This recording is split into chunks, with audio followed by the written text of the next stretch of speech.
Bonjour à tous et à toutes, j'espère que vous allez bien.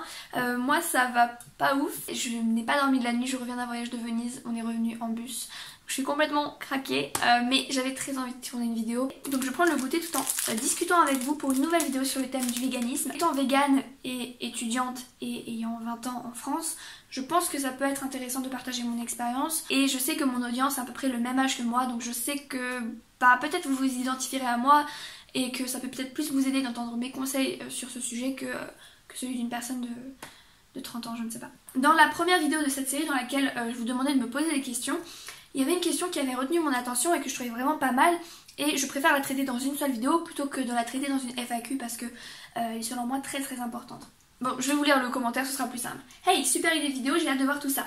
Peut-être que tu devrais aborder comme thème la question de faire accepter ça à ses parents, surtout pour des jeunes vivant encore avec eux. Ça pourrait être intéressant, surtout pour des gens comme moi, dont les parents sont super récalcitrants en tout point. En tout cas, j'adore ce que tu fais, continue comme ça, you're doing amazing girl. Elle est vraiment merci beaucoup pour ce message. Lorsqu'on vit encore chez ses parents, comment faire pour leur faire accepter un mode de vie complètement différent? J'insiste sur le mot mode de vie, désolée pour la lumière qui change, il fait pas beau du tout aujourd'hui. J'insiste là-dessus parce que pour beaucoup de personnes, le véganisme est une alimentation.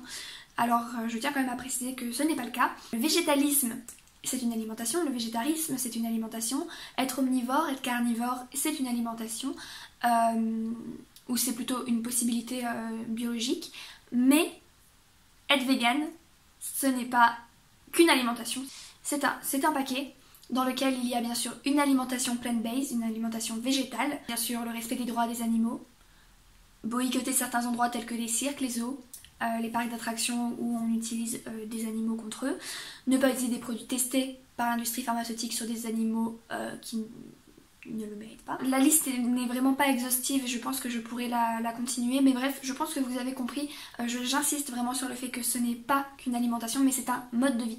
Et c'est un mode de vie qu'on garde toute sa vie, sur lequel il n'y a pas de retour en arrière possible. Ok, donc aborder la question des parents, c'est ce que je voulais faire aujourd'hui, c'est parti.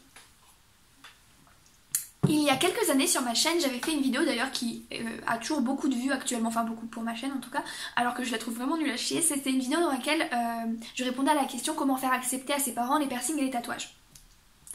Et en gros, pour vous faire un résumé de cette vidéo, j'expliquais que pour moi en fait il n'y avait pas de façon de faire accepter que en gros quand tu vivais chez tes parents, tu vivais sous leur toit et donc sous leurs lois. Et que donc en gros tu devais un peu te plier à leurs règles en attendant de pouvoir t'émanciper, de devenir majeur, d'avoir ton propre chez toi et donc de pouvoir faire tes lois.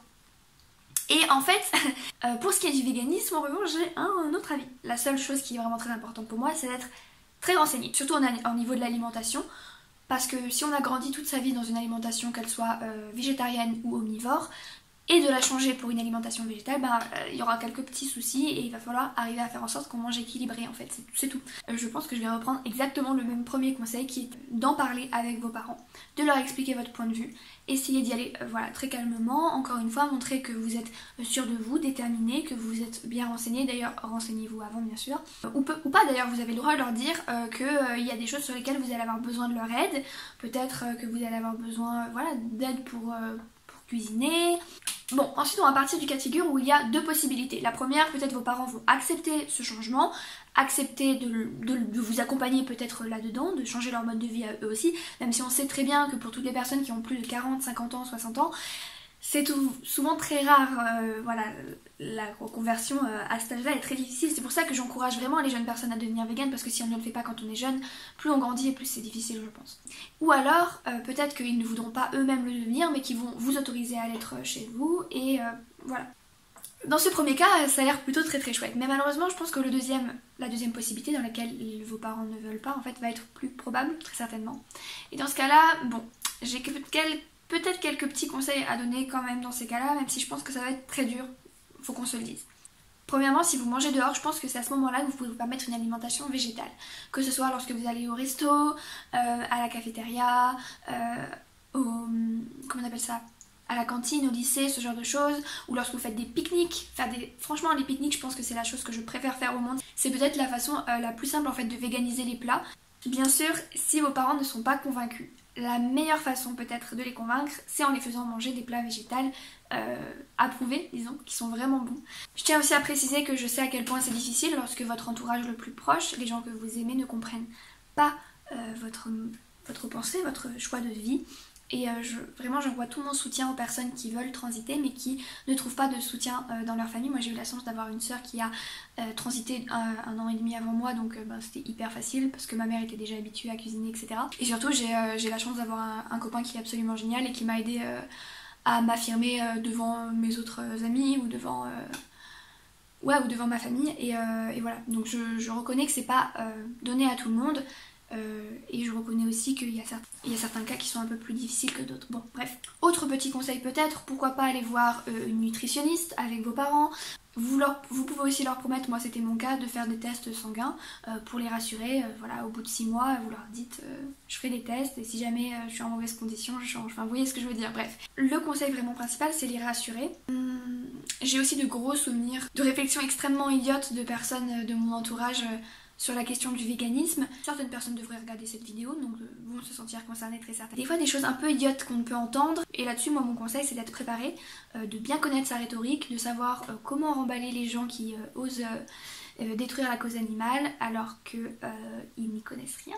Le fait de savoir bien s'exprimer et de voir bien ce que je ne suis pas du tout en train de faire d'ailleurs, et de bien savoir exposer ses pensées est vraiment très intéressant et très très important lorsqu'il est question de transiter. Le plus dur, ce n'est pas de devoir se passer de fromage, se passer de viande, se passer de je ne sais quelle autre chose qui sont parfaitement inutiles. Non, le plus dur en fait c'est toujours de répondre aux questions idiotes. Ça c'est le plus dur, garder foi en l'humanité, faire accepter ça à ses parents, c'est aussi ce qu'il y a de plus difficile. Je pense que faire regarder des documentaires, faire montrer des images de ce qui peut se passer dans les abattoirs, de ce qui peut se passer dans le milieu de l'élevage, à montrer ça à votre entourage, montrer ça à vos parents, peut être vraiment, je pense, un très bon moyen de les convaincre que c'est pour le mieux de tout le monde. Voilà. Je pense qu'il faut vraiment pas en vouloir à certaines personnes qui ne sont simplement pas informées. Moi je ne l'étais pas pendant des années et lorsque j'ai été informée, ça m'a semblé évident que je ne pouvais pas fermer les yeux là-dessus. Maintenant il y a des personnes qui continuent de fermer les yeux, bon bah ça... Éloignez-vous de ce genre de personnes, ne les gardez pas dans votre vie, surtout pas.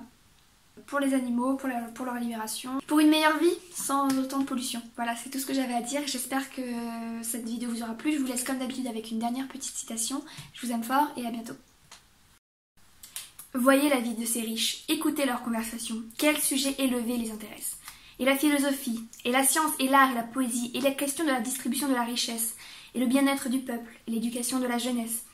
Mais en réalité, tout cela n'est que mensonge pour la majorité. Cela les occupe en passant entre leur véritable occupation et les repas, quand l'estomac est encore plein et qu'on ne peut pas manger encore. L'unique, le véritable intérêt et des hommes et des femmes, c'est le manger. Surtout après la première jeunesse. Comment manger, que manger, quand, où. Pas une solennité, pas une joie, pas une inauguration ne se passe sans banquet. Si on regardait au fond de leur âme pour savoir ce que désire la majorité des hommes, on verrait que c'est l'appétit. En quoi consiste la punition la plus cruelle dès l'enfance? Être condamné au pain et à l'eau. Tout converge vers la question nourriture, sur le prix de la bécasse, sur le meilleur moyen de faire le café, des gâteaux sucrés, etc. Quelle que soit l'occasion pour laquelle les hommes se réunissent, soit le baptême, le mariage, l'enterrement, la consécration d'une église, la conduite faite aux voyageurs, la rencontre, la présentation du drapeau, la fête anniversaire, comme la mort ou la naissance d'un grand savant, d'un penseur, d'un moraliste, on dirait que les intérêts les plus élevés leur tiennent au cœur alors que tout au contraire n'est qu'un prétexte. Tout le monde sait qu'on mangera bien, qu'on boira et que cela les aura réunis. Je me souviens avec quelle fierté me disait un évangéliste, opposé à l'ascétisme monastique. Notre christianisme n'est pas dans le jeûne ou les privations, mais dans le beefsteak. Généralement, le christianisme et la vertu vont avec le beefsteak. Nous n'avons pas l'horreur de cette affirmation, parce que nous regardons sans voir, nous écoutons sans entendre. Il n'y a pas d'odeur, aussi infecte qu'elle soit, auquel l'homme ne soit pas habitué. Il n'y a pas de bruit auquel son ouïe ne soit faite, ni vilainerie qu'il n'a pas appris à regarder avec indifférence. De sorte qu'il ne remarque plus ce qui frappe un homme non habitué encore à toutes ces choses.